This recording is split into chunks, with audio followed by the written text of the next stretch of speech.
Hello, you Whitebox fans out there. How's everybody doing today? This is the Xbox One Slim controller. This is actually the newest controller that is out currently as of August 2017. This is the newest controller that Xbox One has out right now. We are going to do a full breakdown on this controller. Now that I got the Slim in front of us, let's go ahead and tear this down. So kind of the same setup as the same setup as the other three previous controllers. You have 5 screws on the back. Use your little flathead tool to pry off the side covers. They're held in there and you have to use a lot of force to get them off. Ugh. And don't be afraid if you get to that point and you think you're breaking it. You're actually not breaking it. They're just they're brand spanking new controllers and they're clipped in there very well. Compared to their predecessors, so do not feel like you're going to break the covers off.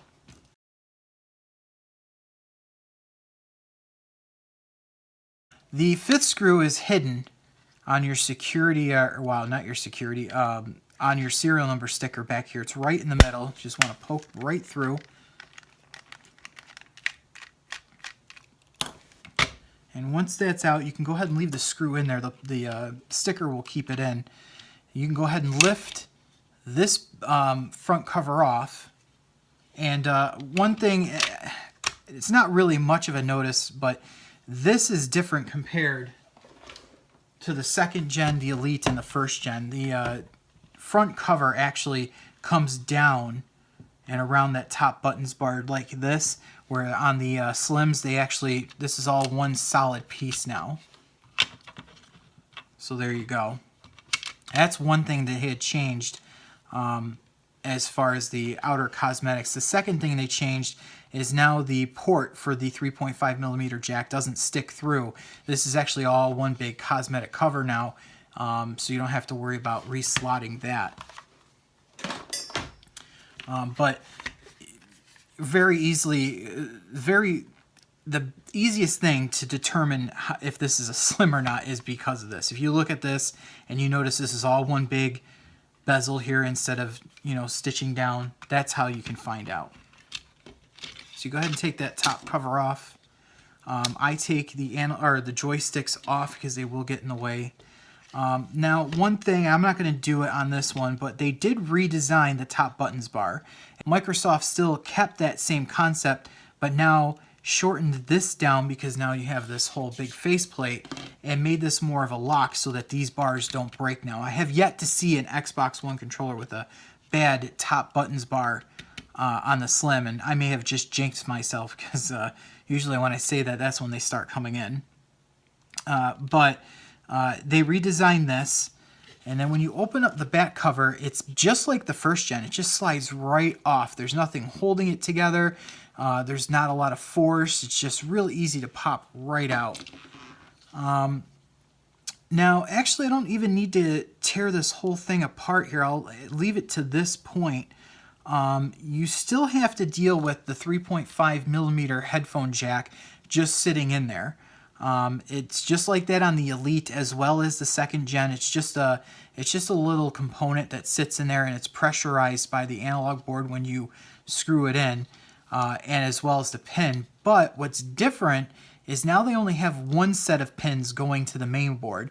So like on the 2nd gen and in the Elite, there's usually there's 2 slots. There's one slot here, and the other slot would be over here, where the analog board would be pushed in via pins.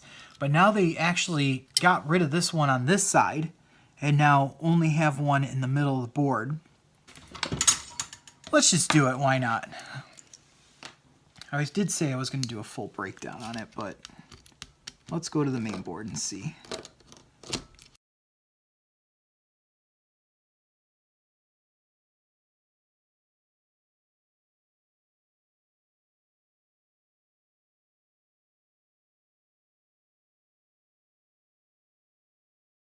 Yeah, what do you know?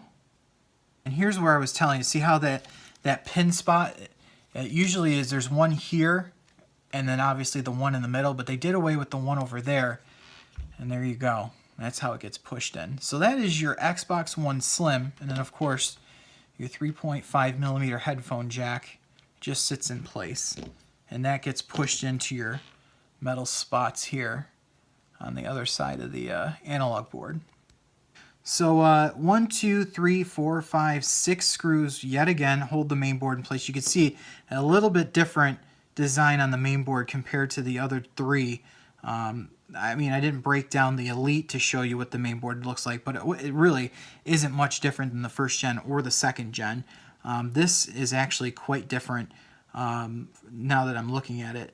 I don't need to take this off because it still functions the same way. You know, the inner casing is the same. So, I mean, I don't have to show you.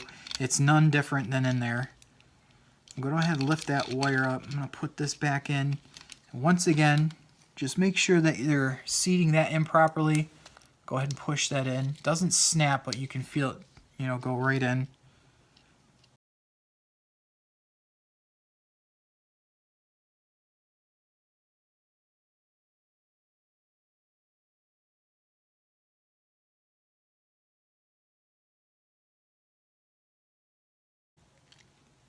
And there you go. We're all soldered in. And then if you've ever seen this particular clip, just be very careful. It's kind of difficult to put back in, and you just have to make sure you line it up, and then you can actually feel it snap in. It's not a lot to push in, but you can. It's just really temperamental trying to find that sweet spot to put it in. So you're always trying to figure it out, but you won't break it. It's just trying to, you know, find out where it goes.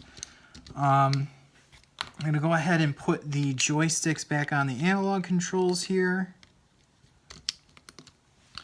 Go ahead and put the front bezel back on, and because the back bezel doesn't have anything that will catch, you can just make sure that just when you put it back on, make sure your 2 battery pins go in their proper slots on the inside there, and then go ahead and push it in and just make sure everything's flush. The triggers go down.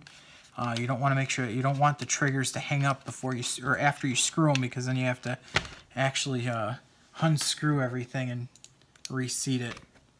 And then you can go ahead and screw the controllers back in. So once again, I hope everybody found this video very informing for you, if that's what you were looking into as far as the Xbox One Slim controller goes. If you liked it and you're watching it on YouTube, please hit the like button. Definitely subscribe to our YouTube page. We're going to have constant updates on videos as far as gaming, headphones, tablets, and iPods. And we won't just do breakdowns. I mean, we can do breakdowns, but I also want to do, if you have an issue, we can definitely look into it for you and do a video on it and show you exactly how that issue is. Last step here is to put your covers on. Snap right into place. Just make sure it's all snapped in. Go ahead and put your battery cover on, and you are all set. And that is your Xbox One Slim controller. Hope you found that useful. Thank you for watching. This is John Fisher for Whitebox Service.